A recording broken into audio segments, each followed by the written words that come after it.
Hello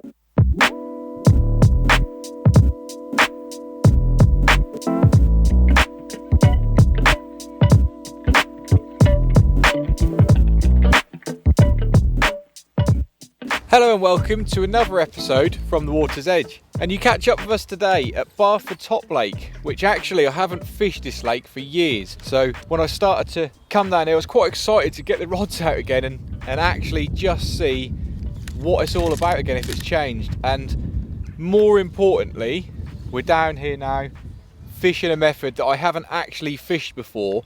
Well, I say I haven't fished it, I've put a twist on it.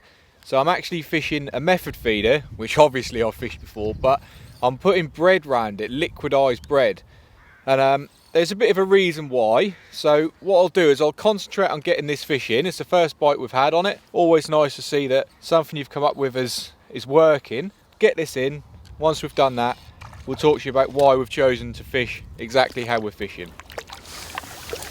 Well, there we go. The old saying, I love it when a plan comes together. And you can't grumble at that for a start. We've been fishing for about 20 minutes probably, and finally a mega fat little common. He's massively, let's see, you can see how wide he is, but really fat, not particularly big, but he gave a good account for himself. It's still cold conditions at the moment. We've just come out of one of the worst winters I can remember for an awful long time, so but he's got plenty of life in him.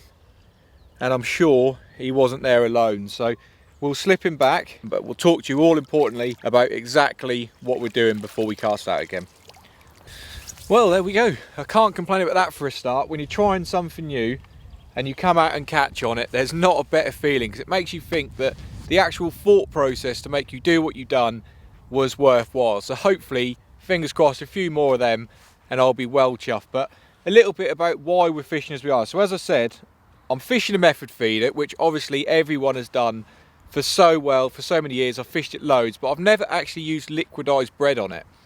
And the reason behind I chose to do that was because, as I mentioned earlier, this winter has been horrific. It's been so cold, fishing has been really bad, but I've had some really good results with dobbing bread. We actually done a video on that a few weeks ago, I think it was last month perhaps, but check that back and watch it if you haven't seen it. But bread has been the #1 bait for me all throughout the colder months, and it's still cold now, but it's starting to get warmer. So I thought, why not combine potentially the best method I've ever fished, which is a method feeder, with a bait that is hot at the moment. So I've liquidised some bread up, we're putting it on a method feeder, and then I've just got a selection of different coloured pellets that I can put on there. I could even put bread on the hook. This is a learning curve for me as well, and hopefully as I learn throughout the session we'll tell you exactly what we find out. But initially, from what we've done is we've liquidised some bread up, and I've had a couple of test demonstrations in a bait tub, and it does look really good. You nip the bread onto the method feeder, and as it goes into water, the liquidised bread separates again. It creates a lovely look, it almost explodes out, and it looks really good. And you can see why you get a bite, and more importantly, there's not really a lot of food there. So as they're coming in, they're coming into the smell, not too much to eat, your hook bait's there and you're in. One thing I have learned, so the first tip so far, is don't push the bread in the method feeder really hard. If it was ground bait or pellets, I would say push it as hard as you can, but I've done that for my first test and it goes to literally like a bread ball, it doesn't come off. So a real gentle squeeze is the way forward with bread. And another thing that I might play with throughout the day is, because bread is so good at taking on colours, flavours, it gives you so many options to again feed minimal amount of bait but make it really attractive. So I might play around with liquids and colours and see if we can encourage it to be a little bit quicker, and just generally learn if this potentially is anything behind it. I mean, you never know, we might be winning matches on this one day. But I'm going to get another cast out there now, get another, hopefully in the area we've caught that fish, we've seen a few fish tops, so hopefully there's a bit of competition we can get going and we can have a little run of fish for you and show you a few more. So I'm going to get out there now and see if we can't make that happen.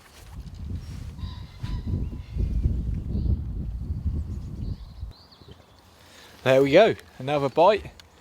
Makes me feel even happier that potentially this is going to carry on working. Now, I guess the argument would be, would you catch on it with ground bait and pellets? And I think the answer would be yes, because I think you catch on it all the while. But for me, in my fishing generally, I think the longevity of it, with the fact that pellets are really high in protein, I think they have a little bit of a feed, and that's, you know, that's enough for them. And potentially, what I've found in my own fishing throughout the colder months when it's a bit harder is I catch one or two early and it just goes completely dead. So what I'm interested in, especially with this, is potentially being able to keep that competition or that interest in feeding going for that little bit longer. So that's what I'm praying is going to happen. But let's concentrate on getting this one. He looks a little bit bigger, and fish number 2 will soon be racked up. There we go. Can't complain. That one put up a good account for himself, and the hook's just literally in the side of his mouth, so that's quickly put out. There we go. Fish number 2, like we said. Like I said, from now I'd expect probably to catch 2 fish relatively quick in a decent stock commercial, regardless of what I put on the method. I think the telltale now is if the bread keeps a few bites coming. If it does, I think we'll be potentially using it again. But cracking little fish. I think he's potentially a rather large F1. They don't normally go particularly very big, but he's certainly got plenty of F1 looking features in him. So let's get this chap back, and hopefully we'll have another one. Right, there we go. Let's get another bait out there. And I guess one other thing to mention, certainly about the bread, is just how incredibly cheap it is. I've blitzed up 2 loaves of bread, so what's that cost me? It's cost me probably under £2 for today's bait for the session. A few different hook pellets that you've probably got in your bag anyway, and you're out fishing for pretty much as cheap as they come, really. So the rig is exactly the same, just a standard method feeder, 4-inch hair rig. I'll put a white one on again, just so I can show you what I've been catching on, and then perhaps I'll change next cast. So literally exactly as I have been with all my method feeder fishing for years. Straight into the mould, gently fill it up with some crumb, and then this is what I said, we've learned already that it's a real gentle push just so it stays on. And look how visible that is. That on the bottom must stand out so well. And like I said, we haven't even investigated and played with colour in it yet. We could turn that pink, orange, all sorts of colours with some flavours later, but for now white has been good enough, and white is always good. So you see that pellet in there, just blends in nicely, but you could easily get a little red one and it would stand out as an absolute sort of homing in point, and that's your hook bait. So we'll play with that in a bit, but I'm just going to carry on for what I've caught them for start with, see if we can have another one, and then we'll get it into the investigations about if we can make it any quicker. So I'm going down that corner, the wind's been pushing in here. I think it's pushed most of the fish in with. I haven't seen many fish top elsewhere in the lake. I've only seen them sort of down this end. So I'm keeping down there. Hopefully the fish are going to stay there. If the wind stays down there, as it pushes everything there, they tend to be with it. So that's what we're going with. We're going to stay as we are for now. But there we go. And it's really important to clip up when you're method feeding. Same with any type of method feeder fishing. It's all about how your method enters the water. You don't want it to crash in, because you're going to completely knock off all the bait you've just not nicely put around your method feeder. So it's nice and easy. Fish to a clip, hit that nicely and feather it in, and you'll hear that real nice plop of the method feeder, which means you've got it all right. If it crashes in, probably a good chance that your bait's gone and you're not really fishing it how the method was designed to be fished. So I've always said with method fishing, that is so important to cast it and plop it in nicely. But sit and wait, see if this tip swings round, and hopefully in not too much time, if this carries on working, we'll have another one for you.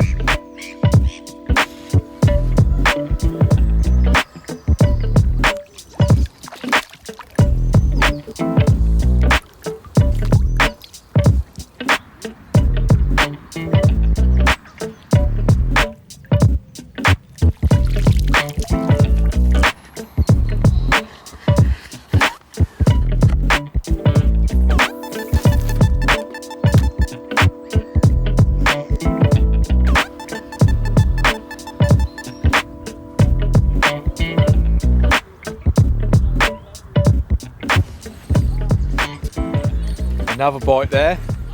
That one was like fishing in the summer. That was really exciting. I was getting the knocks and the rattles, and you just knew it was going to go round. That doesn't happen very often in winter fishing, but potentially if you break it down and think about it, like I said, we're learning as we go here as well, but that crumb is so small and so fine. Every time I'm getting a bite or there's a fish coming near, it must be leaving little particles in the area, and potentially you can see with those liners that the fish are sort of staying in the area looking for little tiny bits of particle, and it's the fact that I'm not filling them up with hardly anything. If there was pellets in there, I think they'd get fed up or full pretty quick. But this one looks, I think, like another F1, but that was mega fishing. That was one of them moments you just knew that you just wait a couple of minutes and that was going to go round, and that didn't take long.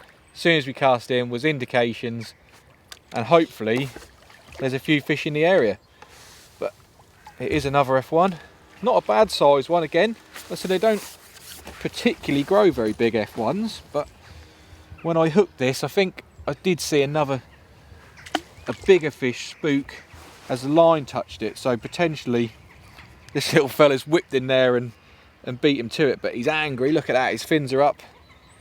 He's not very happy that we've ruined his day, but I'm sure he'll be fine to go and sulk somewhere in a moment. But what a start. We'll get this one back and we're going to start changing up hook baits, colours, and having a little experiment. Why not? Well, we are on a roll now. Another really good bite, and this one feels, hopefully, a better fish. Have been them little angry F1s have been rather quick on the bait, but this one certainly feels that it's got a bit more weight to it. They do go to a pretty decent size in here, so you never quite know when that tip goes round what's going to happen. But I'm convinced now that we've had a few bites and a few fish that I wouldn't have had that if I was fishing pellets. Certainly not this time of year. I think in the summer I would. I'd just go straight for it, but I think using sessions like this is the time to try things out. You'd be a brave man or woman to do something like that in a match, and you know, trying flavours or just bread on the method, just something different is brave to try in a match. So use your time wisely, and sessions you've got, if you can come out and give things a go, then it's definitely worth a go. And I think after this I'm going to even experiment further. I'm happy now that bread is on its own is working well. I'm going to perhaps put some flavourings on them, some different colours, and just see what happens. You know, it might make it worse, it might make it better, but like I said, this is the time to try it. Let's concentrate on getting this one in, because he is definitely a bit bigger.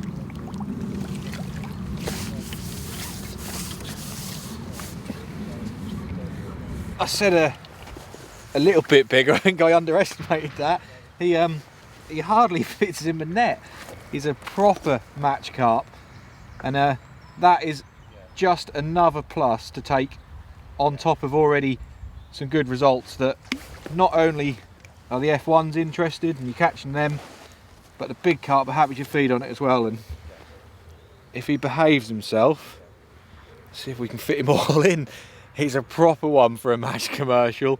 He's well over £10, but you cannot complain about that. Like I said, small fish, big fish, they've all had a go, and it's been a learning curve. I'm going to try it again, and I might even take it into my match fishing. Well chuffed that we came out and give it a go, and we'll get him back. But what a proper match commercial fish that is. Well, there we are. We just managed to shuffle him out of the net. Perhaps I need to invest in a bigger land net head for some of these commercials. But we'll have a little look now and talk about flavours, because although we've been fishing majority of the day bread as it is, and it's clearly working and it's really cheap, you never know. And I've just got a tub here of a few different bottles of colours and flavours. Now obviously I'm not saying go out and buy all of these. These are just what I've accumulated over years of fishing. A bottle like this will probably last me 2 seasons fishing. Now, a lot of these are sort of half full bottles when I'm just experimenting, but we've probably all got some flavours at home kicking around, and it just sometimes puts that extra fish on the bank when it's hard. I don't really think we'd need it today, because there's enough fish there and there's enough interest. But just for my own peace of mind and to see if it does do anything different, then I'm going to give it a go. And this is what I was saying earlier about bread being absolutely brilliant for this, because it takes on flavour or colour. Now obviously you could go out and you could dye the bread as it is with a food dye or something like that. You could do all sorts of different things with it, but what I'm going to do is the colours and flavours I've got are quite vibrant, and the bread will take it on just squirting it over. So I'm filling the feed up just as I literally normally would. Gone for a pink pellet this time. You can see just that. The white's visual, white's a brilliant colour, a little pink one in there. That looks good enough as it is, but what should we go for? We'll go bumbleberry, that sounds pretty good. And literally all I'm going to do is just drizzle it over there. And then you can see instantly what pellets and some other baits don't do is it won't take the dye on that quick. So now you've turned it from white to red with a pink little hook bait in there, so you're really getting adventurous now. And it is pretty much your own imagination. You're not limited to anything with flavours, colours. You can really do what you want with this. So I'm going to get this back out there now, straight back on the spot, hopefully nice and clipped up, and see if colour makes a difference. You know, I don't think it's going to make a huge difference because bites were coming pretty quick, but on days where you've not sat in a peg that's been lucky enough to have some fish in, and you're scratching around to try and sort of say, what can I do to get a bite? That's when colours and flavours come into it. I'm a big believer, I always have been. If you follow our channel, you probably noticed a few times that I've got a box of different colour pellets. They're always with me, and a few different flavours, because I just think that when it's hard, you can get a bite. When it's like this, it doesn't matter. But just think about it and try it, because then you remember it for future sessions when you are struggling.